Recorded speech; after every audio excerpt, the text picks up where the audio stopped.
বনগাঁ উত্তর 24 পরগনা জেলার একটি প্রধান শহর। এই বনগাঁ বানানে আমরা কেন চন্দ্রবিন্দু ব্যবহার করব? কি কারণটা কি?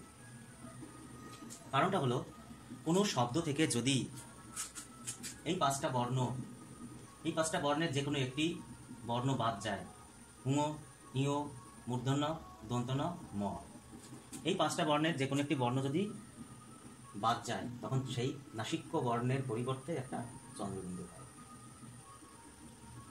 তাহলে ময়ের পরিবর্তে কি হয়েছে? চন্দ্রবিন্দু।